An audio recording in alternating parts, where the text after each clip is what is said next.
My parents always favored my sister and tried to force me to give her my inheritance, but with one clever plan I left them penniless and broke. I don't really like posting personal stuff here, especially things related to family issues, but I need to get this off my chest and hear what you guys think.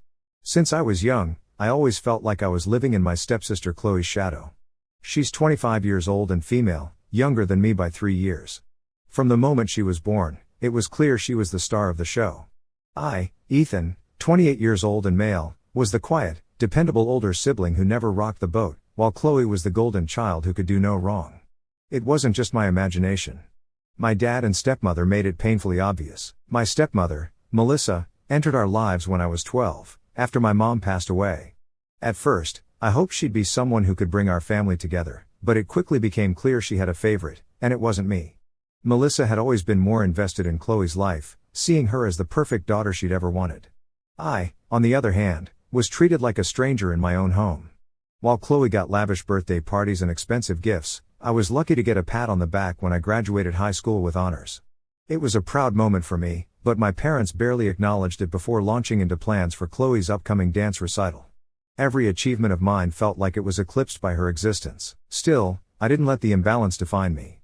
I threw myself into my studies, determined to carve out a future for myself. I graduated from college with honors, landed a solid job in finance, and even bought my first home at 27. Chloe, on the other hand, took a more leisurely approach to life. She dropped out of college after 2 semesters, claiming it wasn't for her, and took a part-time job at a coffee shop. She still lived at home, rent-free, while I was out navigating adulthood on my own. It wasn't jealousy, not entirely, anyway. I had worked hard to be independent and was proud of what I'd accomplished, but the disparity in how we were treated stung. Our parents never expected Chloe to grow up, to take responsibility for herself, or to contribute to the household. Even though I'd built a life far away from their bubble, that favoritism lingered in the back of my mind like an old wound that never quite healed. Then Grandpa Robert passed away. He was the one person in the family who treated me and Chloe equally. His death was painful for me, but I didn't expect that it would change everything. Upon my grandpa's death, the family gathered for the reading of his will.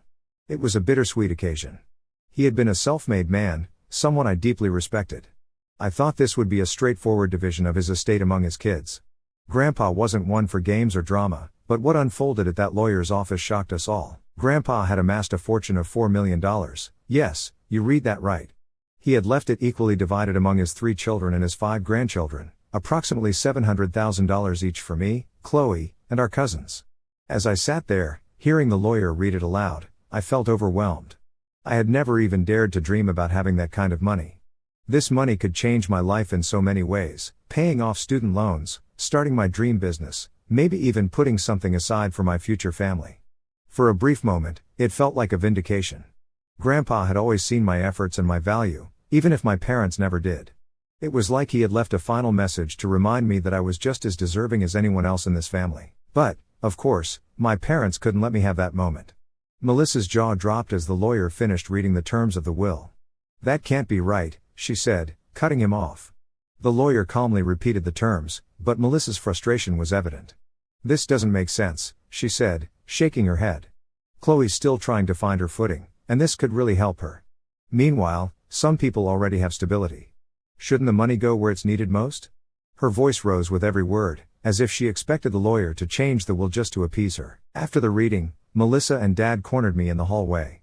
Their expressions weren't ones of grief, they looked like they were about to launch a sales pitch. Dad cleared his throat, the way he always did before starting a serious conversation. "Ethan," he began, his tone dripping with feigned concern, "Chloe needs this money more than you." I blinked, caught off guard. "What?" Melissa stepped in, her voice taking on that manipulative edge she'd mastered over the years. I knew it too well. "You're already successful, sweetheart.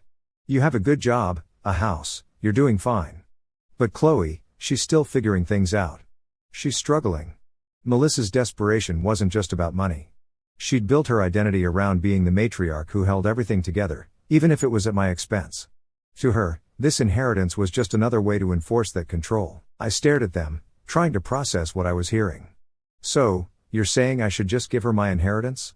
How could they expect me to give up my future for someone who refused to take charge of her own? Wasn't it time Chloe learned to stand on her own 2 feet? This wasn't about fairness, it was about enabling her to stay exactly where she was."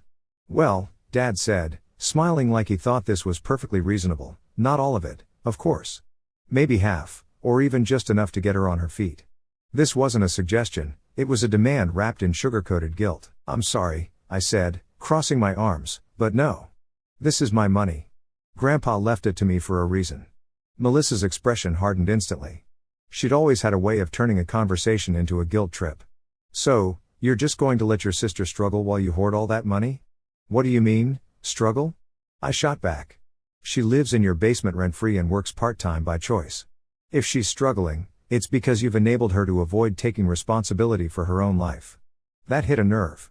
Mom's face flushed red, and Dad stepped forward as if he were about to say something, but before he could, I turned and walked away. I wasn't going to let them guilt trip me into giving away what was rightfully mine. Back at home, I started to strategize. The inheritance was a gift, but it also came with the potential for drama. My parents' behavior at the reading confirmed what I'd always suspected. They saw me as a resource to support Chloe. I wasn't about to let them manipulate me into sacrificing my future, but they didn't let up. The next day, I called Aunt Julia, my dad's sister. She'd always been the black sheep of the family, outspoken, independent, and not afraid to call people out on their nonsense. If anyone could give me honest advice, it was her. When I explained what had happened, Julia let out a bitter laugh. "I'm not surprised," she said. "Your parents have always coddled Chloe, and they probably see this as just another way to protect her from reality." She then told me something that made my blood run cold. Grandpa knew this would happen. That's why he added a clause to his will: if anyone contests the distribution, they forfeit their share. He didn't want his money to tear the family apart. I felt some relief. Grandpa had seen the storm coming and put measures in place to stop it. But even with that clause, I knew my parents wouldn't back down easily. They weren't the type to accept a loss without a fight. A few days later, the inevitable happened.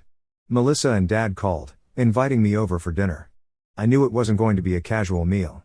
As I sat at their kitchen table, Melissa launched into another plea, this time peppered with emotional blackmail. "We've always done so much for you," she said, her voice trembling. "We sacrificed to give you a good life. Now we're just asking you to help your sister. Is that so much to ask?" "Melissa," I said, keeping my voice steady, "I've worked hard for everything I have. This inheritance isn't about you or Chloe. It's about Grandpa's wishes, and I'm not going to dishonor those." That's when Dad lost it. He slammed his hand on the table, shouting, "You're being selfish, Ethan. Family comes first. Grandpa would be ashamed of you for putting money above your sister." I stood up, ready to walk out. Grandpa wanted this money to be split equally. If you can't accept that, maybe you're the ones dishonoring him. Their guilt trips and shouting matches didn't work on me. I wasn't a kid anymore, and I wasn't going to let them bully me into giving up my future. But as I left their house that night, I realized this was only the beginning. After the blow-up at dinner, I thought my parents might back off for a while, but I should have known better. They didn't stop, they doubled down. The guilt trips turned into full-on campaigns. Every phone call was another lecture, and they even roped in extended family members to try to shame me into giving up my share. The worst was my Uncle Peter. He and Dad had always been close, and Peter was a master at turning everything into a morality lesson. "Ethan," he began during one particularly tense phone call, "you're putting money above family. You're better than this. Chloe is your sister, she's blood. She needs your help." I'd heard it all before. "Uncle Peter," I replied, trying to keep my frustration in check, "Grandpa didn't leave this money for me to hand it over to someone else. He wanted it to be split equally, and that's what's happening. It's not my responsibility to fix Chloe's problems." "Well, someone has to," he said, his voice tense. "If you don't step up, you'll regret it when the family falls apart." The irony wasn't lost on me. Somehow, I was being blamed for tearing the family apart, even though I was the only one respecting Grandpa's wishes. Feeling cornered, I turned to Aunt Julia again. She'd been my lifeline in this mess, and as usual, she didn't disappoint. "Don't let them bully you," she said firmly. "Your parents have always put Chloe first, and now they're panicking because they can't control this situation. They're used to manipulating her, and they think they can do the same to you. I've been looking into some things, Ethan, and I think you should know, your parents are in serious financial trouble." That stopped me in my tracks. "What kind of trouble?" "Massive debt," she said, her voice heavy with concern. "Credit cards, loans, even their mortgage. I think that's why they're so desperate to get their hands on your money, and Chloe's too." I was shocked. If what Julia was saying was true, this wasn't just about favoritism or guilt tripping. My parents were trying to use my inheritance to bail themselves out of the mess they'd created. I decided to dig deeper. It didn't take long to confirm Julia's suspicions. A few discreet conversations with extended family members revealed that my parents had been living way beyond their means for years. They'd refinanced the house multiple times, maxed out credit cards, and even taken out personal loans. Their lavish lifestyle, the new car, the vacations, the constant help they gave Chloe, was all built on borrowed money. The worst part? They weren't just eyeing my inheritance, they were already dipping into Chloe's. Julia uncovered financial records showing that Melissa had convinced Chloe to let her manage a large portion of her inheritance. It was gone. My parents had convinced her to let them manage her share, promising it was for her benefit, but instead of investing it or saving it for her future, they'd used it to pay off their debts and fund their lifestyle. I was furious, but I knew confronting Chloe directly wouldn't be easy. She'd been under their thumb her whole life, and she'd always believed their excuses. Still, I couldn't let this slide. I invited Chloe out for coffee. She showed up with her usual carefree attitude, but I could tell she was suspicious. She'd heard about the fight with our parents and had probably already been fed their version of events. "So," she said, stirring her latte, "what's this about?" I took a deep breath. "Chloe, I need to talk to you about your inheritance." Her eyes narrowed. "What about it?" "I know Mom and Dad have been managing it for you," I said carefully, "but I've seen the records, and a lot of that money is already gone." She frowned, clearly confused. "Gone? What are you talking about?" "They've been using your inheritance to pay off their debts," I explained. "Credit cards, loans, the mortgage, they're in over their heads financially, and they're using your money to bail themselves out." Chloe laughed, but it was a nervous, disbelieving sound. "That's ridiculous. They wouldn't do that." "Chloe," I said gently, "they're not being honest with you. I can show you the records if you want." She stared at me, her expression shifting from doubt to anger. "This is just another way for you to make them look bad, isn't it? You've always been jealous of me." Her words stung, but I stayed calm. "I'm not trying to make them look bad. I'm trying to protect you. They're taking advantage of you, Chloe. You don't have to believe me, but at least look into it." She didn't say anything as she got up and left. I watched her walk away, feeling like I'd failed, but a few days later, Chloe called me. I thought she'd changed her mind after our last talk. However, her tone was sharp, and I could feel the accusation hanging in the air before she even spoke. "How dare you," she hissed. I blinked. Hello to you too. Don't play dumb. Mom told me everything." Chloe had always looked up to Melissa, who used that influence to keep her under control. "You've always been so bitter about how they treat me, but this is low, even for you." I held the phone tighter. "What are you talking about, Chloe?" "Oh, don't act clueless. You try to make them look like thieves. Do you realize how insane that sounds? My inheritance gone? You think I'm stupid enough to believe that?" I sighed, already exhausted. "Chloe, I'm not trying to start drama. I'm just telling you the truth. You can even check the bank statements yourself, if you can get them, that is." She snorted, a cruel edge to her laugh. "Bank statements? Oh, please, you've always been obsessed with this idea that they favor me and hate you. News flash, they love me because I'm not a complete pain in the ass like you are."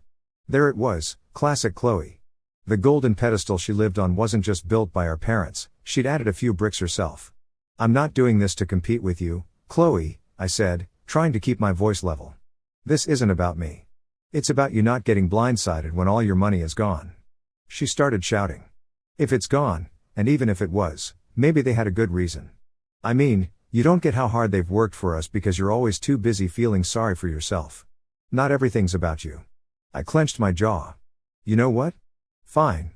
Keep living in your fantasy world, but don't come crying to me when reality smacks you in the face, because it will, Chloe. It always does." Her laugh this time was pure mockery. "Yeah, right. You've been wrong about everything else. Why would this be different?" She hung up before I could say another word. For a second, I just stared at my phone, wondering if I should have handled it differently. But no matter what I said, Chloe would always default to the same entitled denial. I'd handed her the truth on a silver platter, and she'd thrown it back in my face. Let her keep believing their lies. It was only a matter of time before the house of cards came crashing down. My parents weren't the kind of people to admit defeat, even if caught red-handed. Instead, they shifted their tactics, going from guilt-tripping me to full-on vilifying me within the family. They doubled down on their narrative that I was greedy and selfish.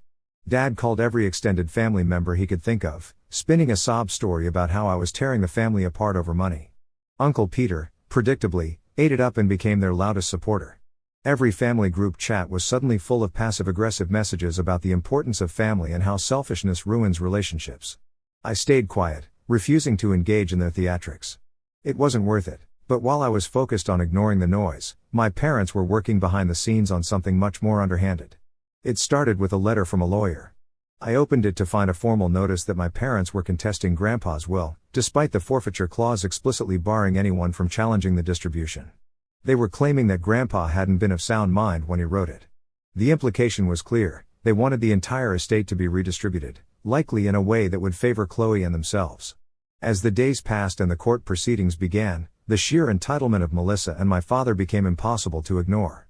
Every court appearance was like a theater production, starring Melissa as the wronged matriarch, eager to twist Grandpa's clear intentions into something that suited her vision of fairness.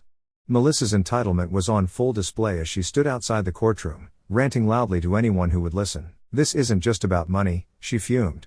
"It's about what's right for our family. Ethan has no idea how much we've done for him, and now he's trying to steal what should have gone to Chloe."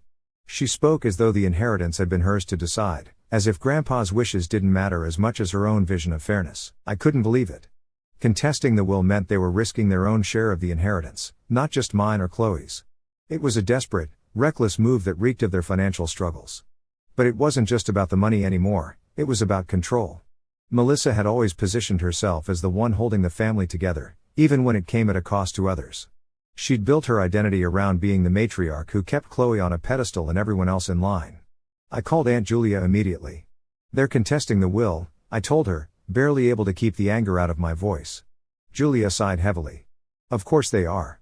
They think they can scare you into backing down." "Do you think they'll win?" I asked. "Not a chance," she said firmly. "Grandpa was as sharp as ever when he wrote that will, and I'll testify to that if it comes to it."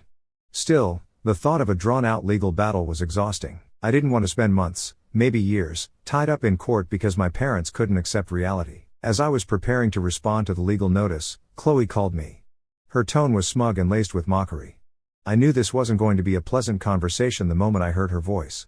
Well, she said with a sarcastic laugh, "looks like you're not the only one who gets to have opinions about my inheritance." I frowned. "What are you talking about, Chloe?" "Oh, just that Mom and Dad came over with some papers for me to sign. They said it's all about finalizing the will stuff, you know, to make sure everything goes smoothly for me." She practically purred the last word. I could feel my blood pressure rising. "Chloe, don't be an idiot. They're trying to protect themselves. Did you even read what you're signing?" She let out a mock gasp. "Oh, I'm sorry, I forgot you're the family lawyer now." "Don't worry, big brother, I trust them way more than I trust you. And honestly, it's kind of funny how pressed you are about this. Are you scared I'm going to end up with your share?" I didn't respond. I simply hung up. I had no time for her nonsense. My hand was shaking with anger. I was done trying to save someone who refused to see the truth. Chloe could enjoy her moment of superiority. She'd figure it out when it was too late. I decided to confront them alone. This wasn't something I could let slide. If they thought they could twist everything in their favor and take my money under the guise of helping Chloe, they were sorely mistaken. When I showed up at their house, Melissa opened the door with that fake, sugary smile she always used when trying to deflect, as if she and my dad had done nothing. "Ethan, what a surprise," she said, stepping aside. "Come in." I didn't waste any time. "We need to talk about the will and this ridiculous lawsuit." Her smile faltered, but she managed to maintain her usual tone of condescension. "Oh, Ethan, you're making this into such a big deal. We're doing what's best for the family, for Chloe. You should be supporting us in this, not fighting us." Dad came in from the kitchen, already defensive. His face was red, and he slammed his coffee mug down on the counter. "Melissa is right. This is about making sure Chloe has what she needs to get back on her feet. You're being selfish." I scoffed. "Don't insult my intelligence. This isn't about Chloe. It's about you two trying to get your hands on my share of the inheritance. You've already drained her funds, and now you want to keep the gravy train rolling. Let's not pretend this is about helping anyone but yourselves, especially you, Melissa. You're the one who's making the fuss." Melissa's expression turned icy. "How dare you accuse us of that," she hissed. "We're trying to protect this family. Chloe needs support, and we're doing what's necessary to make that happen." "You should be ashamed of yourself for thinking otherwise," I said. "You mean using her money and mine to bail yourselves out of debt? That's not support, that's theft. And now you're coming after my inheritance to cover for your mistakes." The forfeiture clause in Grandpa's will is clear: if you keep pushing this lawsuit, you'll lose everything. Dad pointed a finger at me, his hand trembling with anger. You don't know what you're talking about. Chloe's been through a lot, and we're doing what we can to help her. If you weren't so greedy, you'd see that. Greedy? I laughed bitterly. You're the ones who've been dipping into money that doesn't belong to you. You're not doing this for Chloe, you're doing it for yourselves. And if you think I'm just going to roll over and let you take my share, you're dead wrong. The room fell into a heavy silence. Melissa's expression was unreadable, and Dad looked ready to explode, but I didn't care. I turned and walked out, leaving them to stew in their lies and manipulation. They made their choices, brought out the lawsuit, and now they'd have to deal with it. I was done playing their game. If they wanted to fight, I was ready to make sure they lost everything. After that, their desperation drove them to push forward with the lawsuit, escalating the battle to levels I hadn't thought possible. They dragged me into endless depositions, forcing me to relive every detail of Grandpa's final months, their financial manipulations, and the countless arguments that had torn our family apart. It was emotionally draining, a constant barrage of accusations and twisted narratives designed to make me look like the villain. Every court appearance felt like stepping into a war zone.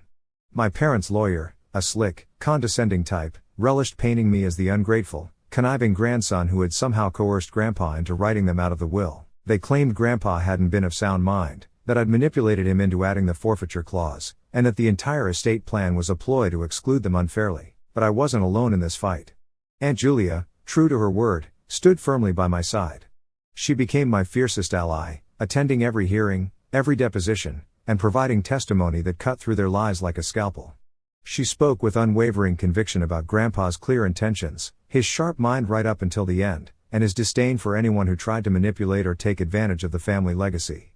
He was a man of principles, she told the court during her testimony, and he was very clear about what he wanted.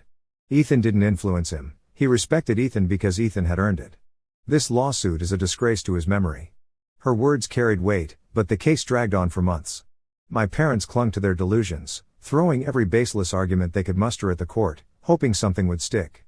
Depositions turned into cross-examinations that felt more like interrogations as their lawyer tried to pick apart my character and motives. It was exhausting, but I refused to back down. The turning point came when the financial records were submitted as evidence. The documents laid bare the truth, the debts, the misuse of Chloe's inheritance, and their blatant attempts to rewrite history for their own benefit. It was damning, and no amount of spin could undo the damage. The final day in court was surreal. The judge reviewed everything, the will, the testimonies, the financial records, and delivered a ruling that felt like a breath of fresh air. The will is clear, and the evidence supports its validity, the judge said firmly. The claims of undue influence are unfounded, and the forfeiture clause is enforceable. The plaintiff's share of the inheritance is forfeited, as stipulated. Just like that, it was over. My parents lost everything, every last penny they'd been banking on. Their faces in that moment were a mix of shock, rage, and disbelief. The victory was bittersweet. I hadn't wanted things to escalate to this point, but there was no other way to protect Grandpa's legacy or myself. They'd forced my hand, and while I felt a sense of justice, it was hard to ignore the scars the battle had left behind. The battle was over, but the healing would take time. Melissa and Dad's wrath didn't dissipate after the loss. They spread their bitterness far and wide, slandering me to anyone who would listen and trying to spin the narrative in their favor. Every phone call with extended relatives was now a battleground for their narrative. "You've destroyed this family," Dad growled during one particularly hostile call. "Your greed has cost us everything." I shot back, incredulous, "You're the ones who gambled everything trying to take what wasn't yours. This is on you." It was exhausting. Chloe wasn't breaking free from our parents' influence. She'd already chosen her side, aligning herself with their manipulations during the lawsuit. Even when the judge handed down the ruling that stripped our parents of their inheritance, she still clung to the narrative that they were victims of my greed. For months after the court case, she distanced herself from me, her conversations with me curt and pointed, accusing me of fracturing the family. But as time passed, cracks began to form in her loyalty. Our parents, now spiraling financially, started pressing her harder for money. It didn't take long for Chloe to realize that their promises to support her were just smoke and mirrors. They weren't trying to help her, they were using her. Not everyone in the family was so understanding. Uncle Peter, ever the self-appointed defender of family loyalty, made it his mission to remind me of my supposed betrayal at every opportunity. At one family barbecue, he cornered me with his coffee in hand. "Ethan, you really should try to fix things with your parents. They're struggling because of you, you know," I sighed, already tired of the conversation. They're struggling because they've spent years mismanaging money and manipulating people. That's not on me. He wagged a finger at me, his face flushed. It doesn't matter. You're their son. It's your responsibility to step up. I didn't bother hiding my frustration. Respectfully, Uncle Peter, if you think they deserve so much help, why don't you step up? Or is it easier to lecture me than to actually do something? I think I became bold after everything I'd been through. His face turned an impressive shade of red, and he stomped off, muttering under his breath. It wasn't much, but it felt good to finally stand my ground. Despite the lingering tension with some family members, I started to see the benefits of standing firm. My inheritance allowed me to pay off my student loans, which had been a huge weight on my shoulders. I invested in a small business I dreamed of starting, a financial consulting firm aimed at helping young professionals navigate their finances. It felt like I was finally taking control of my life in a way that went beyond just money. My parents, meanwhile, were spiraling. Without their inheritance or our financial support, their situation grew more precarious. They sold their house and moved into a smaller rental property, which they could barely afford. Instead of taking responsibility for their choices, they kept blaming me for everything. They're telling everyone you abandoned them, my aunt said one day, scrolling through texts from a distant cousin. It's like they're trying to rewrite history. Let them, I said. The people who matter know the truth. Still, the scars remained. The betrayal cut deep, and rebuilding my sense of self-worth was a slow process. But every step I took toward independence, financially, emotionally, and mentally, was a step away from their control. I didn't just inherit money from Grandpa, I inherited his strength, his values, and his unwavering belief in fairness. And that, more than anything, was worth fighting for.